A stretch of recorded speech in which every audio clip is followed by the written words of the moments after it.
12:03 में 10 खबरों की।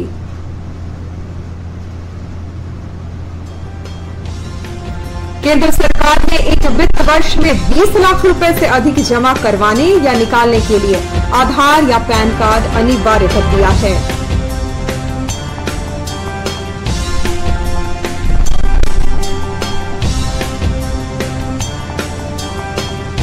पटना हाईकोर्ट के मुख्य न्यायाधीश संजय करोल ने अदालतगंज में पटना हाईकोर्ट के अधिकारियों और स्टाफ के लिए बने फ्लैटों का उद्घाटन किया।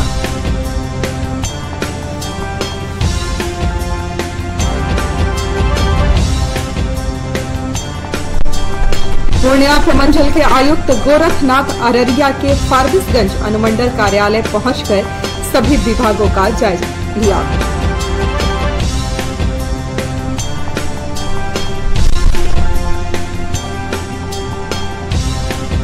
नेपाल चुनाव के मद्देनजर अररिया जिले के सीमावर्ती प्रखंड सिटी क्षेत्र में अनुमंडल पुलिस पदाधिकारी पुष्प कुमार के नेतृत्व में फ्लैग मार्च किया गया।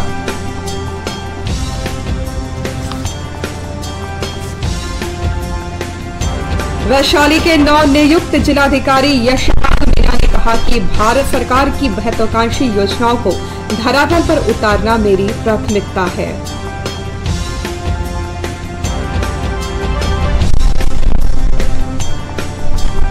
कटिहार रेल मंडल के जीआरएम शुभेंदु कुमार चौधरी ने अररिया रेलवे स्टेशन सहित अररिया गलगलिया नई रेल लाइन का जायजा लिया।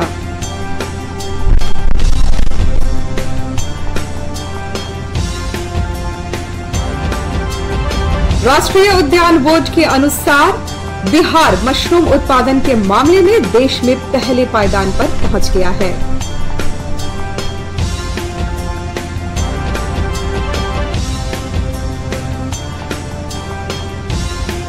रोहतास में कांग्रेस विधायक के भतीजे संजीव मिश्रा के हत्या के आरोपी सर्वोत्तम कुमार को पुलिस ने पत्नी के साथ गिरफ्तार किया।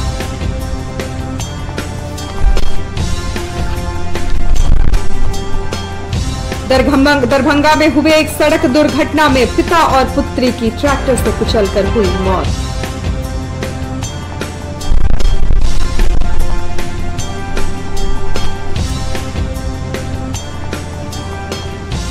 सीतामढ़ी महोत्सव के दूसरे दिन जिला प्रशासन की ओर से पुनौरा धाम समारोह स्थल पर महिला कबड्डी और कुश्ती प्रतियोगिता का आयोजन हुआ।